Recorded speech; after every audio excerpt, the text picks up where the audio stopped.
Welcome to Bible Fiber. Here we explore the rich textures and shades of the biblical tapestry through the lens of 12 minor prophets, 2 reformers, and 1 exile. I am Shelley Neese, president of the Jerusalem Connection, a Christian organization dedicated to sharing the story of the people of Israel, both ancient and modern. This week we are diving into Ezekiel 21, although I'm also including in this segment the last 5 verses of chapter 20. In Hebrew Bibles, the division and versification of chapter 20 and 21 varies from that of the English Bibles. By connecting Ezekiel's divine fire prophecy with the series of divine sword prophecies that follow, Hebrew Bibles create a correlation. No matter the differing agents of death, they all predict Jerusalem's coming devastation. However, English Bibles include the fire prophecy in chapter 20. For our study, I use the verse references from the English Bible, but I am including the fire oracle with the chapter 21 study. It seems logical to me that the fire oracle is a fitting segue to the 4 sword oracles. After establishing Israel's guilt as a habitual covenant violator in the last chapter, Ezekiel pronounced that the time for Israel to repent had passed. Yahweh announced, "I will kindle a fire in you, and it shall devour every green tree in you and every dry tree. The blazing flame shall not be quenched, and all faces from south to north shall be scorched by it." He instructed Ezekiel to face towards the south, then prophesy against the forest land. The south and forest land were parabolic code for Jerusalem and Judah. The unstoppable divine fire would devour everything in its path. In Ezekiel's vision, the dry trees symbolized the wicked, while the green trees portrayed the righteous. Typically, a dry tree was more ignitable than a green one, but God's fire consumed both without discrimination. He described everyone, regardless of guilt or innocence, as facing the consequences of Israel's disobedience. In 586 BCE, Ezekiel's predictions came to fulfillment. Led by King Nebuchadnezzar II, the Babylonian army breached the walls of Jerusalem, setting the city ablaze. The inferno engulfed the first temple, the royal palaces, and large parts of the city. According to descriptions in 2 Kings and Jeremiah, Nebuchadnezzar burned down every significant structure. The ferocity of the devastation is supported by archaeological findings, which reveal thick layers of ash and debris corresponding to the Babylonian assault.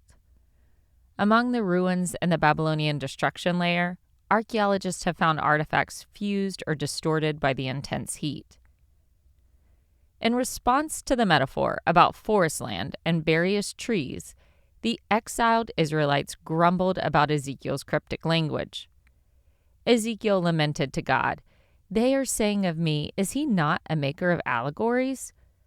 While the exiles' stubbornness may have contributed to their dismissal of Ezekiel's message, their critique was not unfounded. Prior to his candid reflection in chapter 20, Ezekiel relied on symbolic actions and allegories to convey his prophecies, making them easier to overlook or misinterpret. God responded to Ezekiel's complaint about his unpopularity. He allowed him to re-explain the fire oracle in clearer terms, but it was still through the language of symbols. An unsheathed sword replaced the fire as God's chosen agent of death. In the divine fire oracle, he used 3 different words for south or southern, but never identified Jerusalem as the actual subject of the divine curse. In the clarifying sword oracle, he dropped the vague terms and addressed Jerusalem, the temple, and the land of Israel. He replaced the description of green and dry trees with a straightforward warning to Judah's righteous and wicked citizenry. Ezekiel prophesied, "I am coming against you, and will draw my sword out of its sheath, and will cut off from you both righteous and wicked." Critics of Ezekiel accuse the prophet of lacking a systematic theology on the doctrine of damnation. Ezekiel's prior utterances assured that the sins of the wicked did not impact the righteous, yet the sword and fire oracles make it seem like the fates of the righteous and the wicked are linked. Ezekiel described all faces as scorched by the blazing flame. Ezekiel held true to his earlier assurances that God would judge everyone based on their own merit. However, the immediate consequences of generational unfaithfulness swept up all of Israel.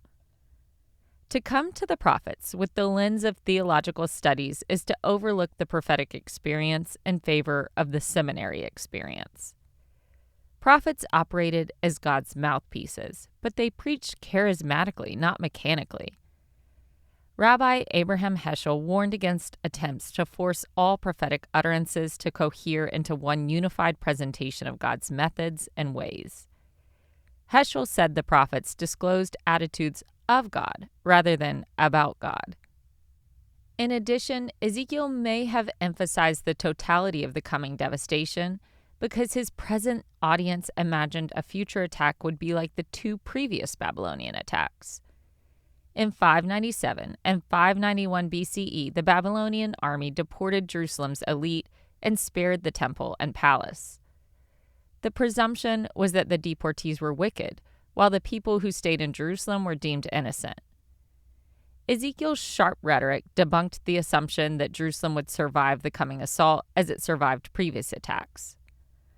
Also, the people's definition of righteous and wicked was not God's definition, which will come up in chapter 24's oracle about the cooking pot. To outwardly show his sense of inward despair, God instructed Ezekiel to groan loudly enough for others to hear. The groaning got the exiles' attention and provoked questions. God said, "When they say to you, 'Why do you moan?' you shall say, 'Because of the news that has come.'" If his oracles had fallen on deaf ears, Ezekiel assured them that the actual punishment would leave their hearts melting, their hands feeble, and their knees weak. In the second sword oracle, Ezekiel sang a poetic ode to Yahweh's avenging sword and prophesied against Jerusalem and the temple. Ezekiel described the sword in poetic terms as sharp, polished, and flashing like lightning. Ready for battle, the sword had two targets: the population of Israel and the princes of Israel. Ezekiel added musicality to the song with the line, "Let the sword fall twice, thrice it is a sword for killing." Perhaps he repurposed a pre-existing tune for Israelite warriors going to battle. The sword obeyed Yahweh's battle commands, relentlessly pursuing its target and blocking any escape from the city. Ezekiel sang, "Attack to the right, engage to the left, wherever your edge is directed." The Babylonians acted as Yahweh's appointed agents of execution, positioning their attack weaponry at every gate of Jerusalem to prevent anyone from escaping. To dramatize the oracle, Yahweh orchestrated Ezekiel's gestures. He directed him to smack his thighs and clap his hands in anger. Through his body language, he mourned the coming destruction of the holy city. After the sword song, Ezekiel switched modes from singer to performer. God told Ezekiel to mark out 2 roads for the sword of the king of Babylon. This is the first specific reference to the king of Babylon as Yahweh's named executioner. The text lacks details on how Ezekiel mapped the road. Maybe he sketched in the dirt with a branch, or he could have inscribed another brick. God told him to draw a fork in the road from Babylon that splits into 2 directions. One road led to Rabbah, the Ammonite city, which is today modern Amman, the capital of Jordan. The other road led to Jerusalem. God instructed Ezekiel to place a signpost where the 3 roads intersected. As the Babylonian army moved southward, they faced a crucial choice. Both the Ammonite and Israelite kingdoms had rebelled against the empire, giving Nebuchadnezzar justification to attack them both. Refer to Ezekiel 17 to learn how Zedekiah violated the treaty with Babylon. Using his visual aid, Ezekiel imitated Nebuchadnezzar trying to decide which direction he should take his military campaign. Ezekiel performed 3 distinct types of divination. First, he drew an arrow from a quiver, a practice known as bellomancy. This ancient method is akin to drawing a name from a hat in modern times. Presumably, one arrow bore the inscription Jerusalem, while the other bore Rabbah. Second, Nebuchadnezzar consulted his household idols, known as teraphim in Hebrew. Historians don't know how the ancients consulted teraphim. One theory is that the statues represented ancestors or deified family members. They may have been intermediaries between the family and the divine. Lastly, Nebuchadnezzar examined an animal's liver, a widespread divination practice in the ancient Near East called hepatoscopy.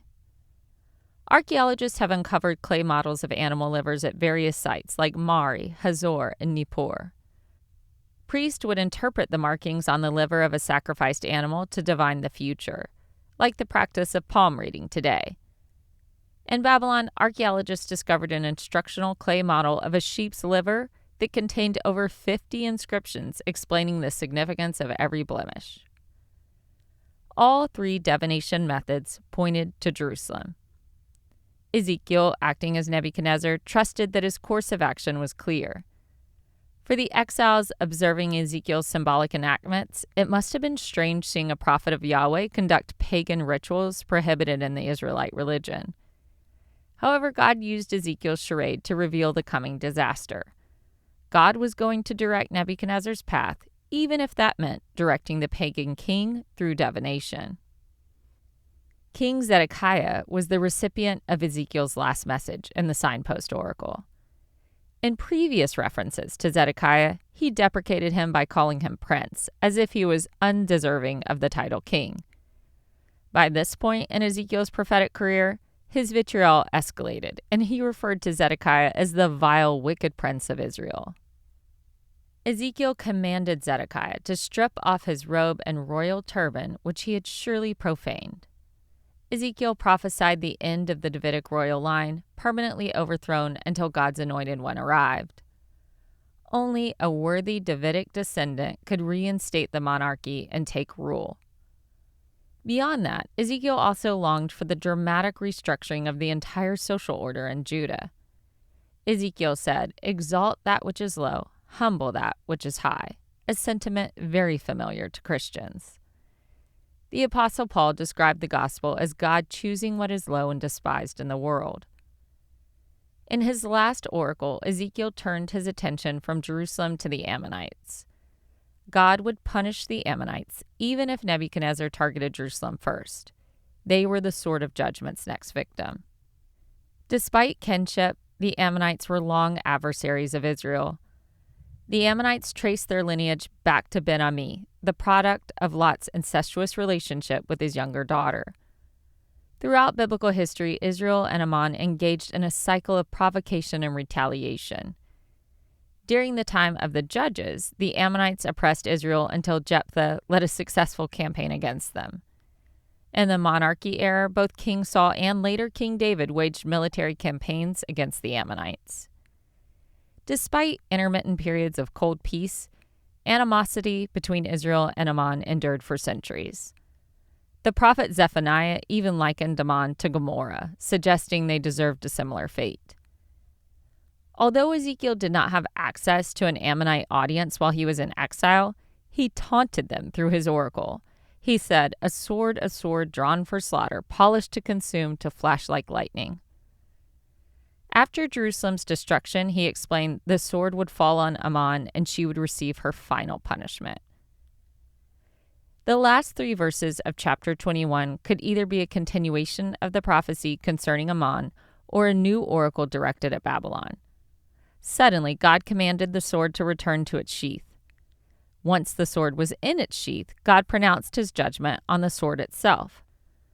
God warned, "In the place where you were created, in the land of your origin, I will judge you." Since Babylon acted as God's sword throughout the oracle, it seems like Ezekiel's last message was a warning to Babylon. When the Babylonian army's military campaign had run its course, Nebuchadnezzar and his troops returned to Babylon. Perhaps this is what Ezekiel meant by returning to the place of their origin. Although God used the Babylonian army to inflict his punishment on Judah, God also had every intention of avenging his covenant people. He alerted the sword, "I will pour out my indignation upon you. With the fire of my wrath I will blow upon you. I will deliver you into brutish hands, those skillful to destroy." With Jerusalem, God chastised them, hoping to initiate their eventual redemption. Their punishment was brutal but temporary. On the other hand, he informed Babylon that her memory would be completely erased from the earth forever. No one would remember either Babylon or the Ammonites. Ezekiel does not explain why God punished Babylon if she had fulfilled his own aim in punishing Israel. Although it is a complex theological position, the prophetic writings state many times that the Babylonians were still morally responsible for their actions. God may have used them as a tool of discipline, but their own greed, ambition, and cruelty motivated them. As such, they were accountable for their sins and excesses against God's people.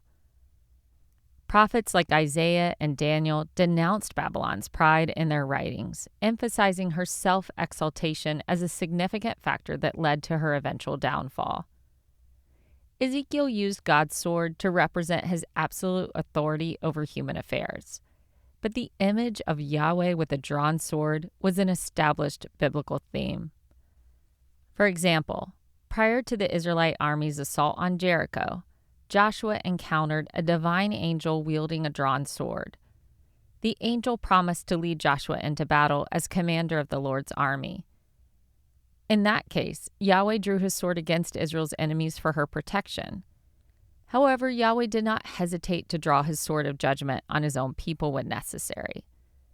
Centuries later, when King David defied God's commands by ordering a census, he saw Yahweh positioned between heaven and earth with a drawn sword aimed at Jerusalem. When Moses reaffirmed the covenant, he prized faithfulness to God's commands and warned that if the people turned against him, he would draw his punishing sword. In the Song of Moses, God declared, "When I sharpen my flashing sword and my hand grasp it in judgment, I will take vengeance on my adversaries and repay those who hate me." Ezekiel's sword song echoed the imagery of Moses of a sharpened and flashing sword aimed at covenant breakers. The sword represented God's absolute authority and the severity of his judgments against sin and disobedience. That is all for Ezekiel's Fire and Sword mini oracles. Thank you for listening, and please continue to take part in this Bible reading challenge. To access the podcast transcript with all the biblical references, just visit our blog and sign up for our weekly newsletter. We just added a free downloadable goodie on our website to anyone who signs up, so go to thejerusalemconnection.us and check it out. Don't forget to rate Bible Fiber wherever you listen to your podcast, or email me at srn@tjci.org if you would like to sponsor an episode. Until next week, Shabbat Shalom, and Am Israel Chai.